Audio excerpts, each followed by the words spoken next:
liphakame bandla.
Sathi ndiyaqhubeka nalo. Siyambonga kakhulu ukuthi othandekayo siyabulisa ke kodwa sibulisa mama osisobhuti. Sibulisa ibandla lonke bangcwele okunegameni lika Yesu. Amen. Siyambonga kakhulu ukuthi ovula umnyango emva kweminije ngoba nathi sibe khona esiloko sithandaza.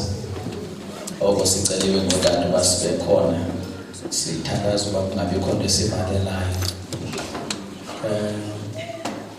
Siyabonga kakhulu ke inyaniso ile uba lapha eSweetwater inkosi sasibeke khona kwalomzuzu oba sikhonze ibandla khona. Bebethi ke uyafika uyaqhitha ndithi vele nifikelwe umuntu ofike eqhitha. Siyabonga kakhulu ukuthi asizibabade bathandekayo njengoba siqhela ubabade. Ikhona into endicinezeleyo engumthandazo apha kulo okokuba uThixo naphansi kweyiphi na imeko esikuyo makaphinda likhumbule ibandla.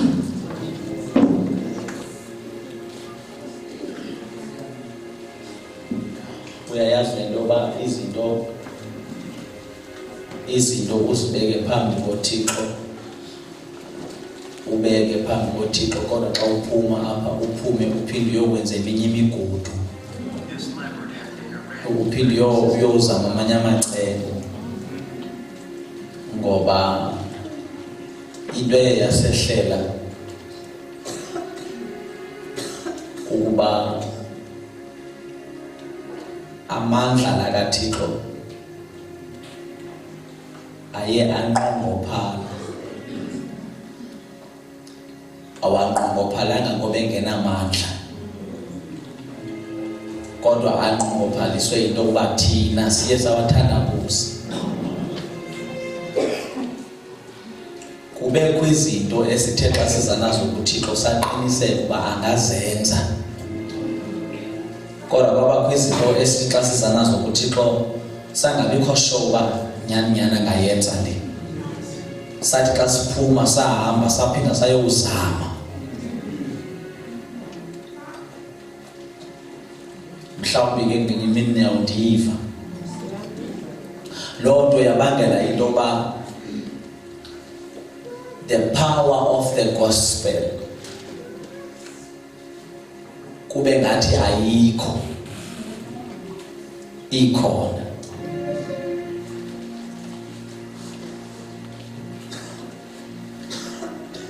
Make ndinike assurance uba le nto siyihlalele apha ikhona. Oh ayibathandekayo. Le nto siyisukele emakhaya size kuyo ikho.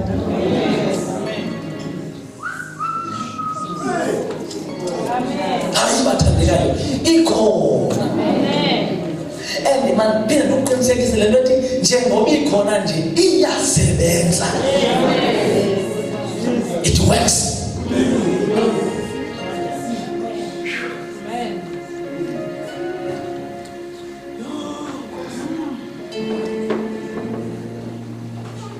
Indlela yayo yokusebenza siya safuna ukuyilawula ngokwethu.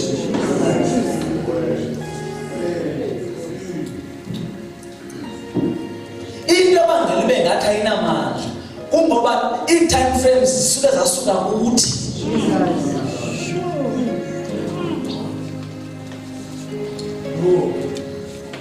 Siya saba ne-expectations. Sawugqiba ukuba ne-expectations safuna uThixo ukumxelela uba makenze nini. Wathi awungenzi ngeli xesha sithi makenze ngalo sacinga uba akanamandla.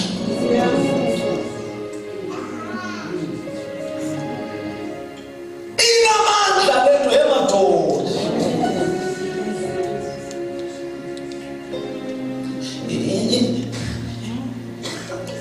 Cha ifuna ukusetyenzwa.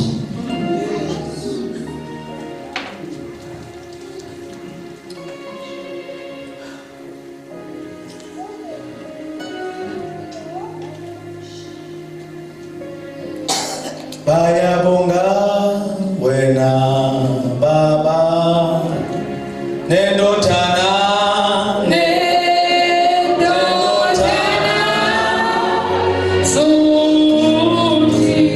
nawe moya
Ndinomthandazo ngoba sikhawuleze siqhube. First book of Samuel, chapter 30. Ncwadi yokuqala kaSamuel, chapter 30. Sizawuthanda nje ngoba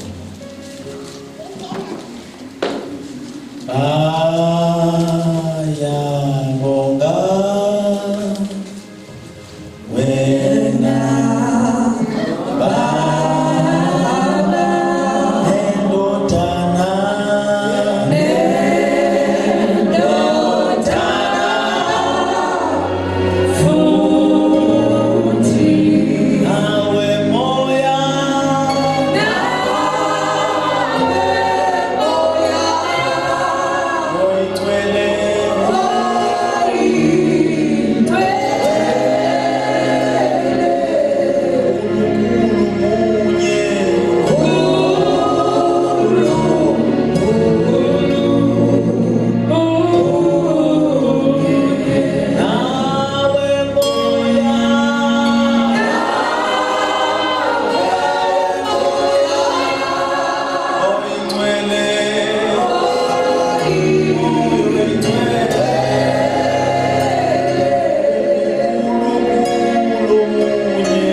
Amen. Izwi lakho liyaphila Nkosi. Liphefumulelwe nguwe. Linamandla okusinceda. Thixo wethu ongcwele. Thetha nathi Nkosi ngezwi lakho. Siyancipha khula. Loo nto yenzela ukudunyiswa kwegama lakho. Hluthisa umphefumulo wethu ngalo. Yakhela igama lakho dumo. ngoKristu Jesu. Amen. iBhayibhile kule ndawo esifunda kuyo iveza uDavide ithi uDavide Amaleki ayingenela insikeleka njengoba eyingenela insikeleka uDavide wayesaziwa ngokuba ungumuntu wemfazwe. Kwathi xa beyojongana noDavide kwanyanzeleka ukuba ba-strategize bakhi-strategy ngoba enye yento ekufuneka siyiqonde kakuhle yile yoba uSathane xa nathi wazi kakuhle uba ulwa nabantu abakwazi ukulwa. Okwesibini xa elwa nathi uSathane uyayazi uba ulwa nabantu abahamba nendoda elwayo.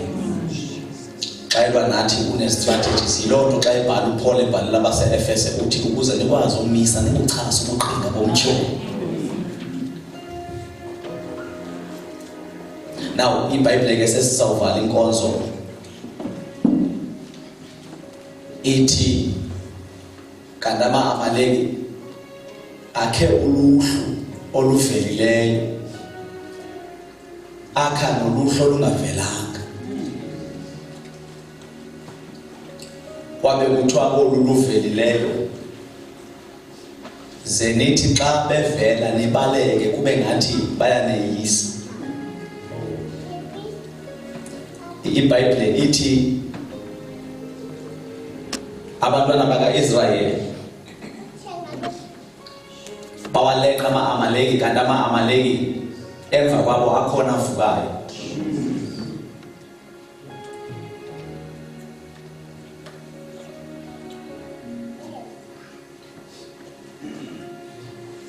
Ithi iBhayibhile sawuthandaza la avuke mva ama-Amaleki ayingenela insekeleka, ayichisa ngomlilo, athimba izinto zexabiso. Phakathi kwezinto zexabiso ezathinjwayo namakhosikazi kaDavide nawo aye lapho. iBhayibhile lithi after 3 days beleqa, bathi xa bebheka bayibona insikeleko ingumsi, babuyela khona. Siyavala njalo, babuyela khona. Xa bebuyela khona bafika izinto zonakele. Nansi ke le ndawo ngifuna sifike kuyo, yile nto yokonakala kwezinto. Ngoba ixesha lokonakala kwezinto liyafika. Andikhathali noba umuntu kuthiwa ungakanani, kodwa ixesha lokonakala kwezinto liyafika.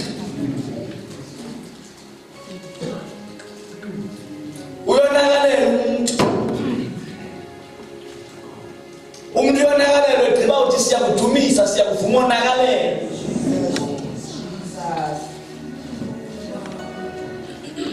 Wonakalelwa uDavide, ithemba lakhe linguThixo, wonakalelwa.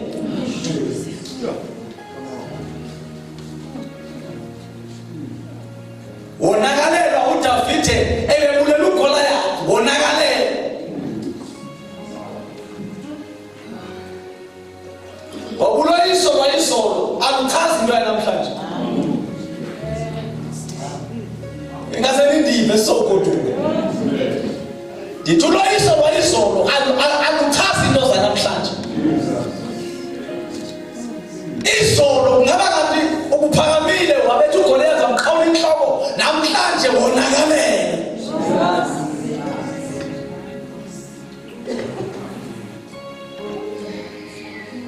Wonakalelwa uDavide, wonakalelwa lekhuphe itestimony enamandla, eyikhupha kuSawule ethi umkhonzi wakho lo.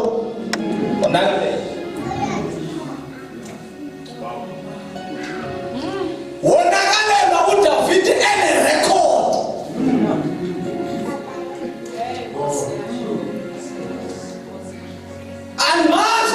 Andiyazi le nto ndiyathandaza, andiyazi le nto uba ingathi lo muntu uqambe le ngoma inokuyiqambe ngoDavide lo muntu le ngoma ethi kanti yini le ngayithola, uthi ngayithola ehlanu, uthi sele ungayithola, uthi nqoba zonke izinto, kodwa ngexesha nqoba zonke izinto wonakalelwa. Kuphi imfazwe mfeka uthi usuzoyise wonakalelwa. My God, kuphi imfazwe ekuzawuthi xa uthi uzoyisile kufuneka ube kanti ulusile. Hayi Jesu, kukho imfazwe ozawuthi uzuzwine kubekho izinto ezilahlekayo.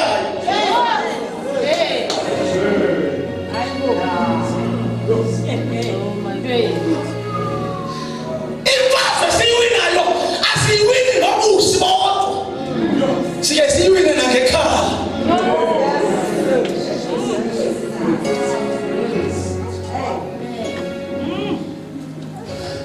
Kodwa noba kubusi, ndiyathandaza ngoku, noba kubusi, noba likhaya, into esisethi ngayo i-victory.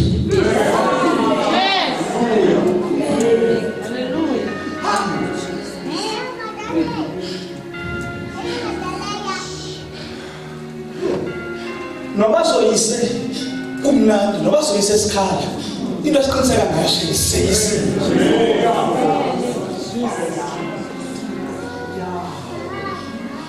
Noba sithe xa siseyisa safumana, noba sithe xa seyisa salahleke kodwa nesiqiniseke ngayo seyisile.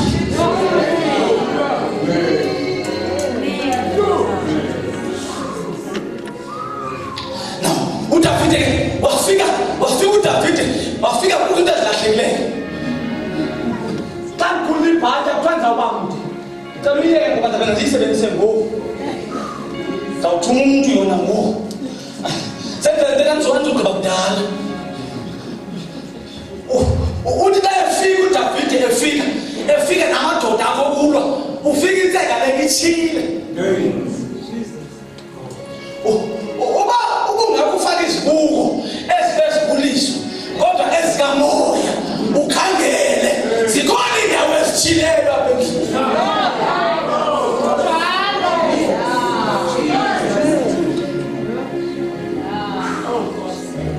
Hayi mamela ukuhlebeleke kule nto ndidela andikucengi ndiyakuxelela ndithi ubungakunxibe ezikamoya ukhwele kwekamoya ukhangele indlu le zikhona indawo ezitshileyo noba ngathi akho nto enzekileyo nje kodwa ikhona into yonakeleyo.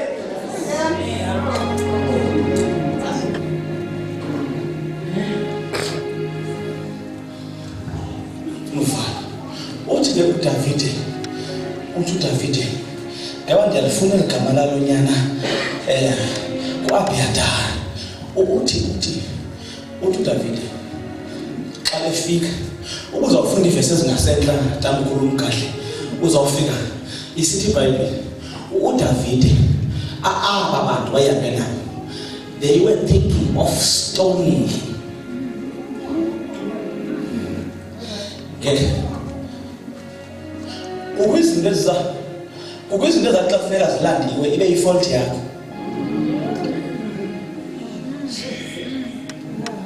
Yabona ke lo mvuno shumelayo nina nizawutya inokumnandi xakiwe ngale ndithi kukwizinto ezizawuthi ukuze sifumaneke kube kanti yifault yakho.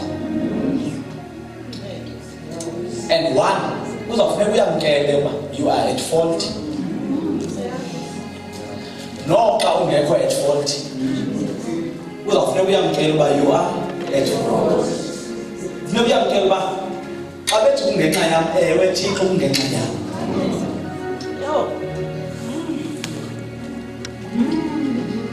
Ithi iBhayibhile ke wathi uDavide xa eyamkela eyithathi blame ngoba enye yezinto ezisasidileya bebathandekayo yi-blame shifting.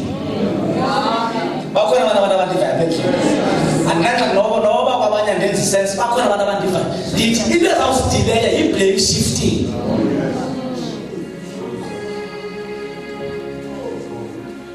Sonke apha sibizwe nguThixo, sonke apha ubizo lwethu lunye kuqukana. Ubukumkani bamazulu usondele nalo ubizo esibizwe ngalo.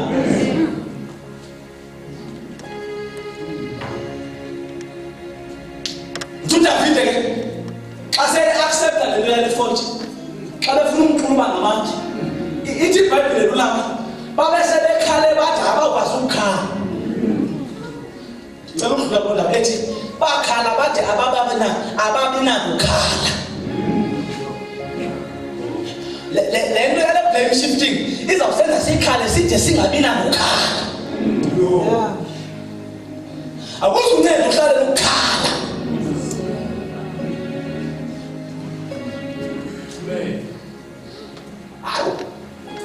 Mani bantu ndithi akuzunceda uhlale ukubhomboloza.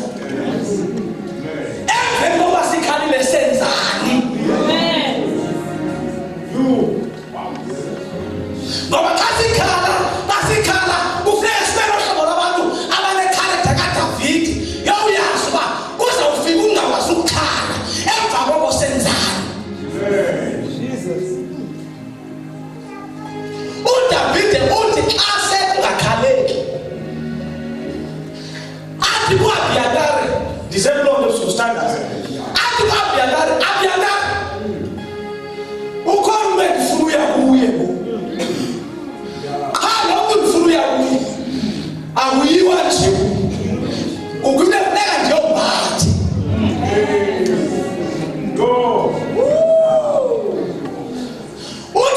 uzawuya yena uyangazi wangazi ndingekabikho kodwa uzawube ndirecognize uba ndiyambathanga ndiphathele i-effort.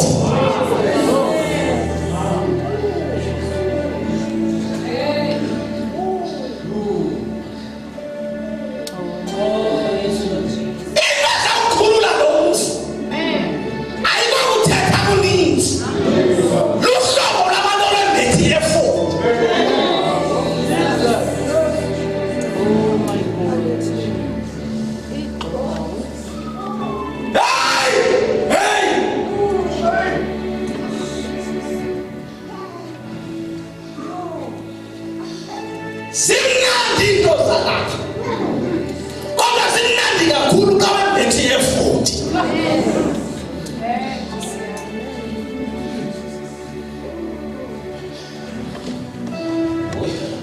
Isatshilile le verse ngoye uzawufunda ngostandards.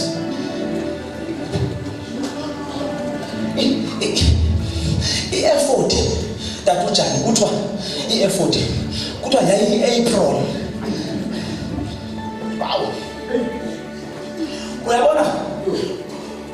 Ebethi umuntu owambathi i-effort abone uba uyambathile amaxhala abantu ehle.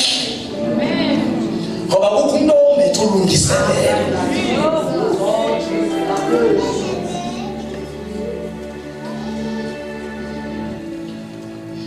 Wawayambatha. Funda. Verse 7. Verse 7.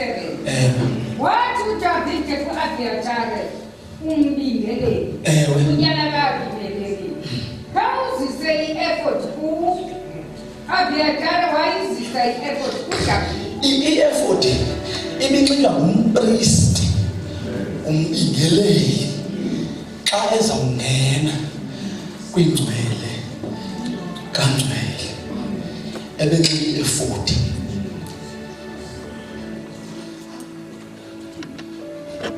Into ezawusikhulula nento yokusenza le nto iphinde iqhubeke ngendlela ngabantu abazawufuna i-effort apho ingakhona.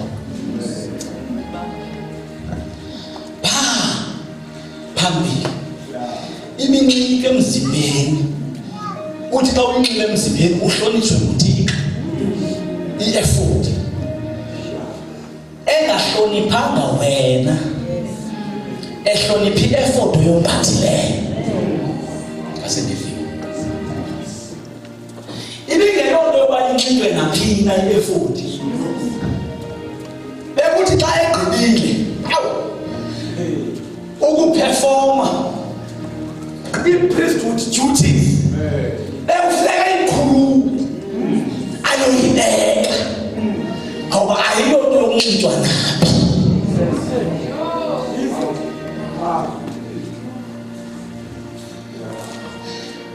Uba uzawufunda incwadi ndicinga uba incwadi yesibini kaSamueli ngu-6 verse 14 unqaba uyitshilanga uzawufika phaa isithi uDavide wadanisa. He danced in the presence of the Lord. Edansa ngoba in the presence of the Lord, in presence of the Lord siva kakuhle xa i-effort ikhona. Zawuvala nyamezele ndigqibile. Izinto zikaThixo sizi-understanda bhetele xa i-effort ikho. Udadanisa endithi i-effort yodwa izulu ladlula kubuze bakhe lajonga i-effort.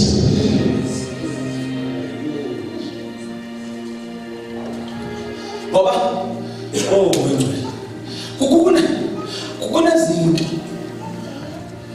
kunezinto uThixo azirhalelayo.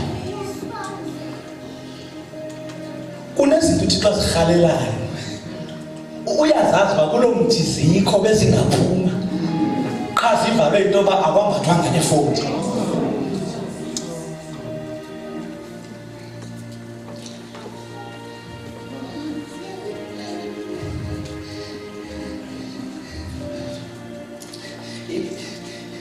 I-effort ibinxitywa xa kuyiwa kwisanctuary, ibinxitywa. Wafika uYesu. Cela ufike. Wafika i-effort ixhonyiwe.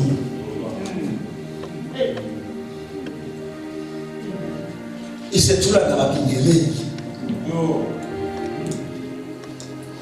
Ayibhalanga eBhayibhelini ndiyacingela ingathi naye wayoyibona. Wafika ikho. Wathetha amazwi. Kunelungelo ukuba ndinishiye. Ngoba kuyabonakala uba ingxaki leya le-effort ilinda umbingeleli.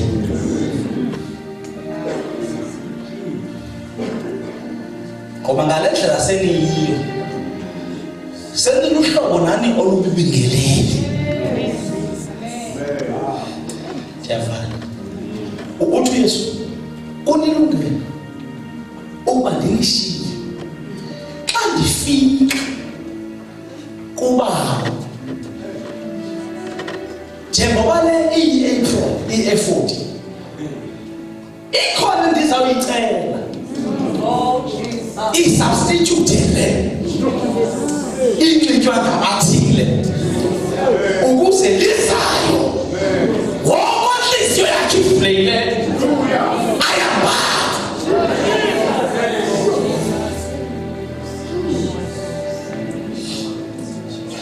Imampompo ndingumuntu bayaba ndingumuntu nyana ndingumuntu ningakhubeki kodwa ndiyazi umama omdala. uYesu cela uvale. uYesu ngexesha ezemhlabeni cela nindive ezawuzalwa kodwa hayi ngendlela abantu abazalwa ngayo. Xa evela uphiwa igama elivela kuThixo nalo, kodwa uThixo kulethe wathi ela ndimthini ngokwam uzalinikwa ngabantu. Wathi uzawuzala uzuthi xa usomzele umphi igama uthi nguYesu ngoba uyakubasindisa. Igama elithi Yesu lithi msindisi. Ne? Wavela umsindisi. Ngicela uqualify le nto ibangela intoba angakwazi ukuhamba engasinikanga i-effort. Xa evela umsindisi ohlabelayo wasewisini uthi kwaba ngumangaliso ukuzalwa kwakhe. Xa ezalwa emhlabeni waphiwa igama elithi Yesu msindisi. But he couldn't carry out that duty. Ngoba kuyabanyanzeleka uba izulu libe nento eliyigqithisayo.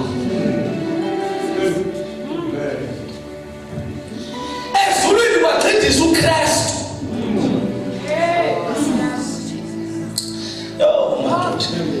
Ndithi emhlabeni kwazalwa uYesu, izulu lagqithisa uKristu. Ugqithiswe njani namamputhamputa uKristu? Ndizoyeka abantu babantu ingalo etafini. Usukela kunyaka wokuqala uhambe engumuntu.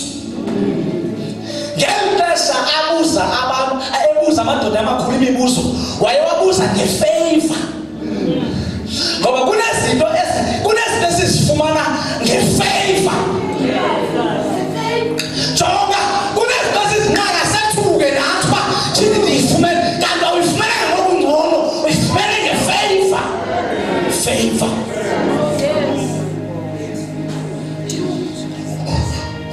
Uyakhangela kunina, uyakhangela kuyise, kanti ifavor ihleli phezu kwakho. Ibuza ifavor. Utele uduka nje sigoduka iyaphendula ifavor. Beningathi babemama emsebenzini ngaba phendula ifavor.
ithi uJohane, Johane, ndibhaptize.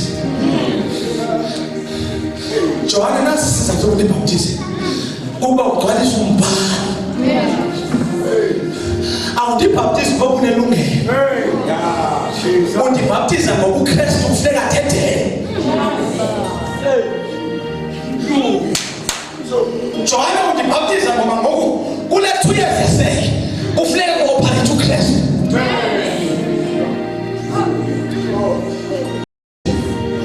Ayindimi efana ukubhaptiza wena. Kuwo ungabhaptiza. Johane ndibhaptize. iBhayibheli lithi wangena emanzini wabhaptizwa nguJohane. Cekuhlala emhlweni. Kanti njengoba kusenzeka lento nje ezulwini ukujongile kukho into ethi nakho ke umsebenzi ukhona uqala wathi akavuka kwakho into ehla phezu kwakhe. iBhayibheli lithi inkangeleko yayo yayinjengehobe kanti kusubstitute i-effort wembathi i-effort ezabambathwa ngabantu bonke wafuneka iqale kulo simlandelayo wayembatha wehla umoya igcwele yehla indoda esiyekelayo wehla esiyekeza kuye wehla utamfata yehla ikhansela wehla.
Watangehla kwaveliswe ngicela uprofeti ngithi yabona kayishindana ndoda xa ikhe yawehlela kunevoice ebelilandela lo zitrato zasezwelitsha yazini lo madimoni endawo yazini lo bathakathi bendawo yazini lo challenges or no challenges lo unzima or no unzima lo ndlala or no ndlala lo kugula okuphila lo kunyana wami ndikholisiwe nguye mveli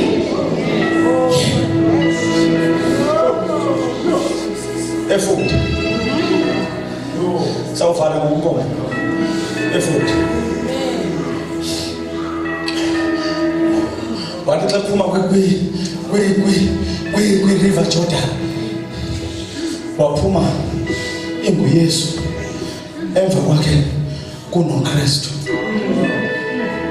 Now standards zonke operations zalo they were solely dependent kulo.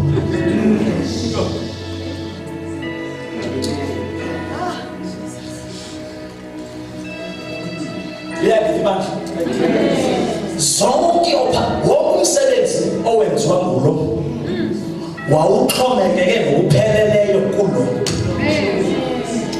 Xa umahluko ungemva lo ungaphambili.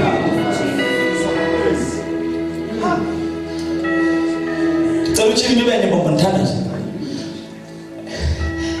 eNazaretha uYesu uthethe umzekelo womuntu otshonelwe yi-acid ephilise umuntu ngeSabatha. iBhayibheli wathi kokuphi okulula ukuthi izono zakho zixolele nokuthi vuka ukuthi abantu ukula kwabo. iBhayibheli ithi babecabanga ukumxuluba ngamanje. Bamba iBhayibheli lami lisuka lithi wasuka wathi shwaka. By himself he couldn't. Ebengekwazi ukuthi shwaka. Kodwa kwakune instances apho into ebefamba ichileli eyayitshilwa khona. Wayecela ukuthi ngamanje le ngemva ize ngaphambili yena aze ngasemva. Angabonwa ekho.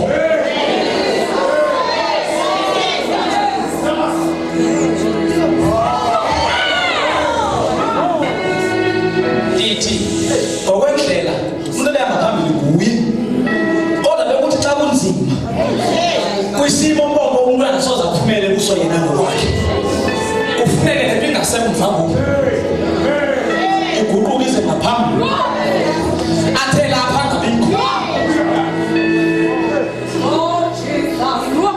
Wakwayihlalele ingoma esho ethi namanga ngiphunyuke kanjani namanje ngisa amangele into ephunyulayo usaza lugqibele nguwe ngaphambili. Xa ufika ukulimala kusuke kuvele lento ifika.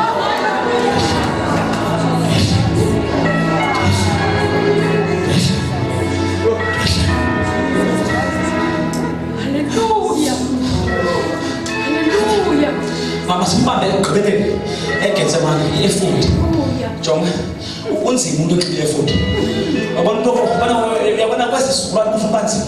Sufuna ushumela kakhulu. Kwasisikulwana kufuneka banzima. Sufuna uhlabelela kakhulu. Yabathi efuthi. Uba wambethe efuthi umzima kakhulu. Tell us indawo ezimbili. Tell us indawo ezimbili. Uzova into ba wayengumuntu. Ufika eGetsemane uyathandaza.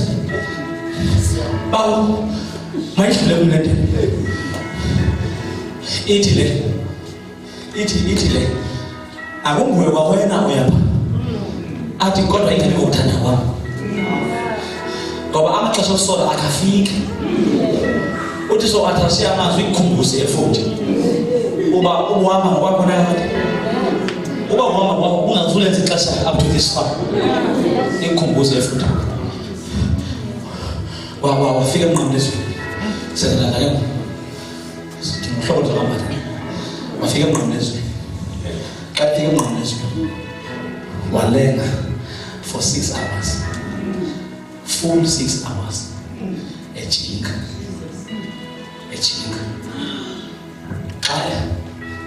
Every 6th hour, i-effort uKristu akakwazi ukuhlala.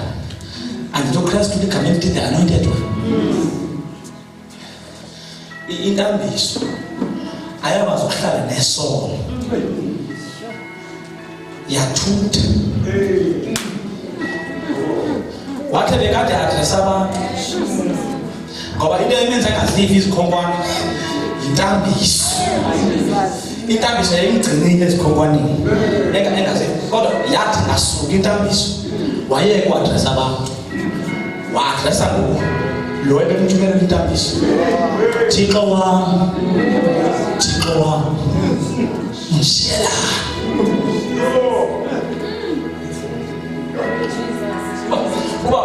Uba besinethuba singayiveza uba yathi seyifika ezulwini, ayibalwanga eBhayibhelini, yathi seyifika ezulwini kwanyanzeleka uba iphinde ijikwe intambiso iyomlinda engcwabeni.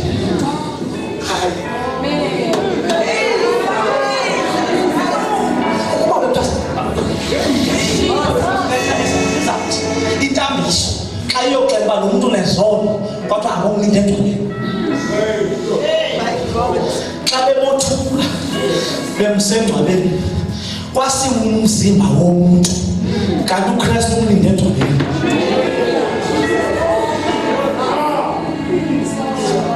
Akasifusanga, wavuswa yilo wafika umlindile. Yiloo nto kwafuneka libe litsha, libe kanti zange lihlale mntu, ngoba uKristu uhlale ngeke ngihlala ngamntu. Wahlala engcwabeni. I-effort inemikhwa i-effort yokusebenzisa izinto abantu abathi sikwazi uzenza. Xa ifikile ifika sibe ngabantu aba-abnormal, into ebangafika ndise-normal nge-effort ayikafiki. Lo mthandazo normal kangaka, lo mthandazo normal, lo mthandazo normal, lo mthandazo udry kangaka, ngumthandazo we-effort engekafiki.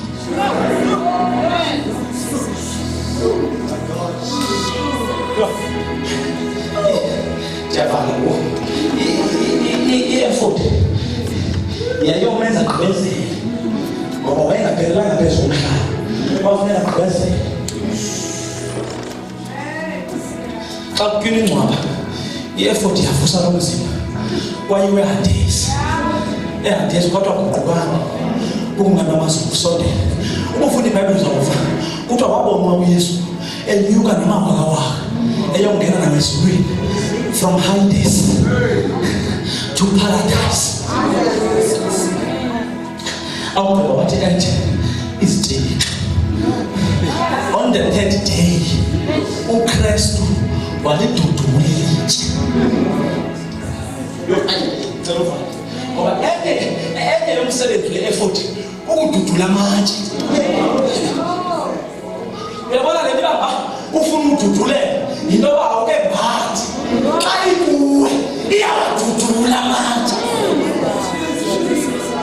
Hayi ndicela uthi iyawadudula, ndiyacela mna uthi iyawadudula. Xa usitsho futhi ndicela ujongele abantu ujongele nawo yithi i-effort iyawadudula ngegama likaYesu. Ilitye lokungaphangeli liyadudulwa ngegama likaYesu. Ilitye labantwana abangevayo liyadudulwa ngegama likaYesu. Ilitye lokugula liyadudulwa ngegama likaYesu.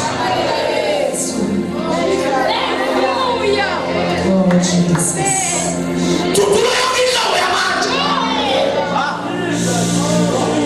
Ndiyabona kweli kamoya, ndiyabona kweli kamoya, ndiyayibona kweli kamoya.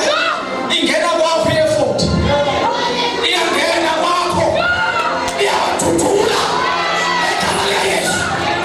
Ingena kweli kamoya, ndiyayibona ingena emsebenzini, idudula amatye amayelele ngegama likaYesu. Ndiyayibona i-effort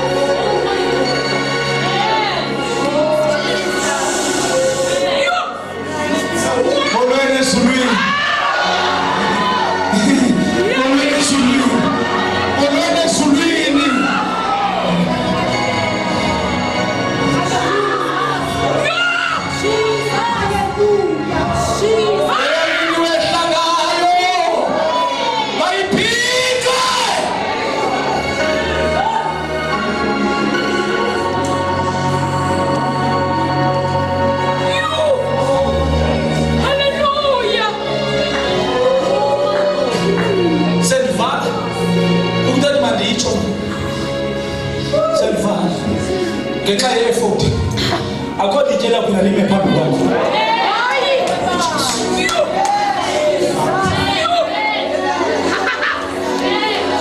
namhlanje futhi siyembathela amanye sijongene nawo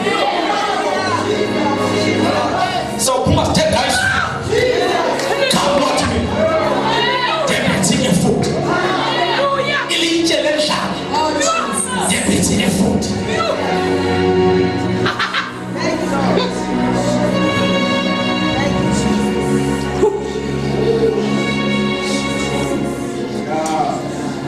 sibonga ukwazi ukuthi uJesu umeli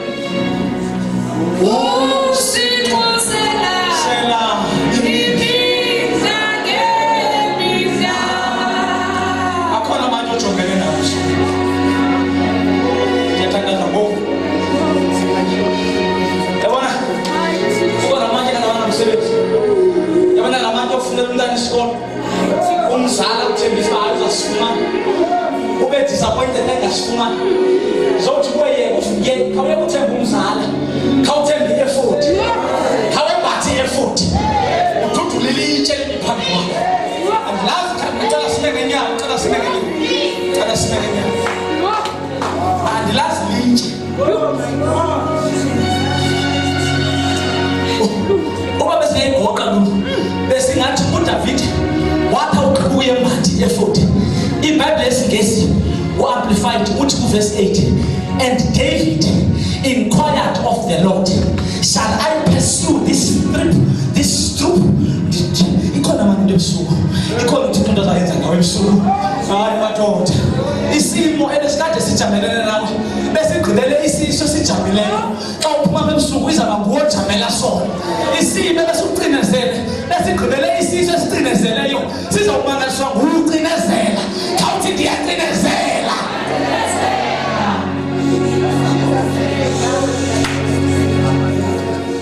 umthandazi yona ibe nawusokhulu ngiphelele ukuthi ngiye-effort abafundi bakhe senyusiwe senyusiwe usiwe kwenesithathu izulu uJesu ka efika pha phifane wathi ningasuka eJerusalema hlale egumbini eliphezulu nide nambathiswe iBhayibheli lakho tata lithi bathi esahleli kwavakala umoya ovuthuzayo ngizomemezela isimo sakho sizawuva ngomoya ovuthuzayo ebusuku ndizokuthi kuwe ukhona umoya ovela ezulwini ozawuvuthuzela isimo sakho njengoba sivuthuza namhlanje besivuthuza okugqibela ngokuze enkonzweni sizawuvuthuzelwa xa uphume enkonzweni iBhayibheli lami wabonakala phezu kwabo ilwimi ezomlilo yafika efuthi umoya oyingcwele cela uvala amehlo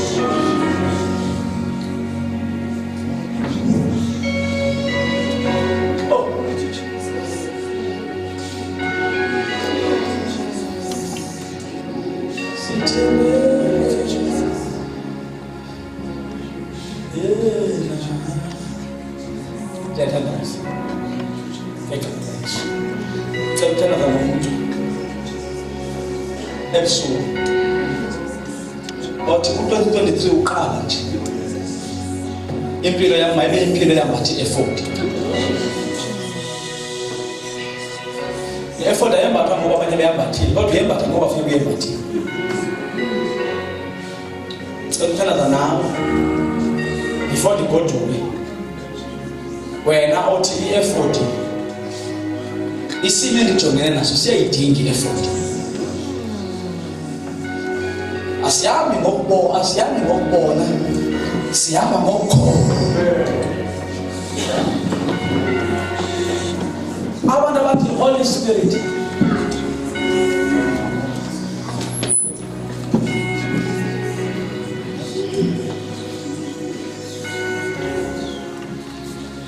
fika phakathi zakho ukholwe nje inhliziyo khona ukhona umsebenzi i-effort wenza empilweni yakho. Lo mhlobo lwamatshotsho i-effort iyaspecialize sisizobe ngokwaqhaqha amangcwaba. Imadoda i-effort specializes ngokuqhaqha amangcwaba.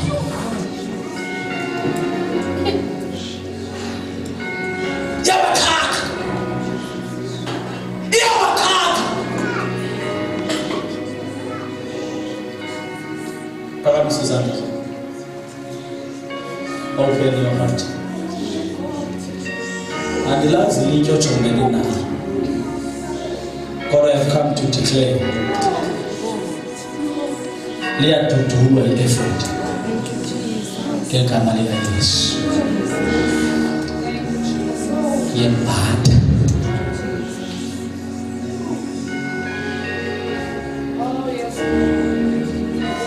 If you need it.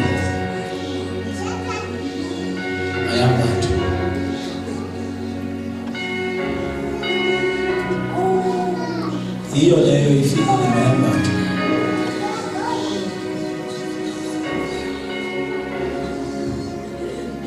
Kama Yesu.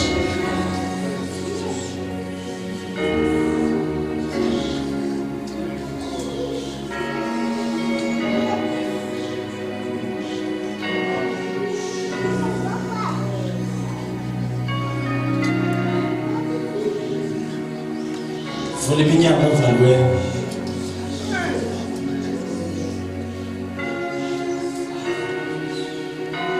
Iphilisa abagulayo.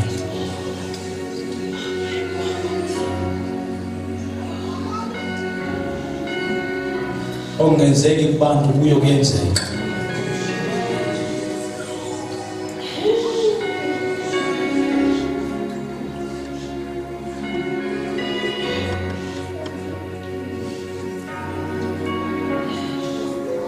Yeah.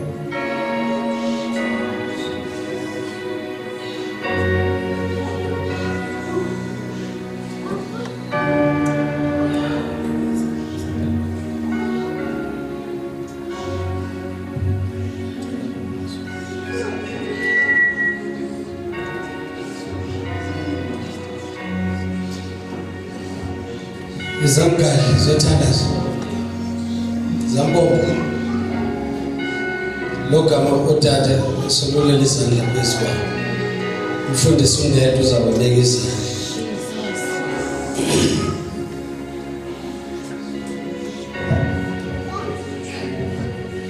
Thank you, Jesus. Ngicela sonke bathandekayo sithandaze lona lo sisephambi kwenkosi. Le effort le yamkelwa ngokholo. Jesus has done everything. Uyesu wenze yonke into okwethu ukwamkela ngokholo. Wonke umsebenzi awenzileyo. Let us all pray in the name of Jesus. Lord, we pray. Nkosi bawo ngovuko lukaKristu. Enkosi Thixo wethu ngoloyiso that is from Christ. Thixo wethu namandla. Uloyiso lukaYesu lenze thina soyisa. Thixo wethu namandla onke. iBhayibheli iyasixelela that after his resurrection zangafuna abafundi bakhe bamphathe ngezandla zakhe. Ngoba he had to go and present the work. Wathi xa ingena ezulwini wanikezwa this effort. Ithi iBhayibheli immediately wayithatha wayithulula. Yathulula from that day of Pentecost. Ayikanyuki ayikaphindele ezulwini. Baba wethu namandla wethu kuba simane sizigcwalisa ngayo. Thixo wethu namandla ebusuku you are inviting us again. Ukuba nansi le effort. Thixo wethu namandla isekhona. uNkulunkulu wethu namandla onke yiyo ezasinqobela izimpi. Yiyo ezasinika amandla. Yiyo ezasithuthuzela. Baba wethu namandla ebusuku we receive. Siyayombatha siphuma nayo. Sipheka nayo emakhaya, sipheka nayo emakhaya. Sipheka nayo emisebenzini.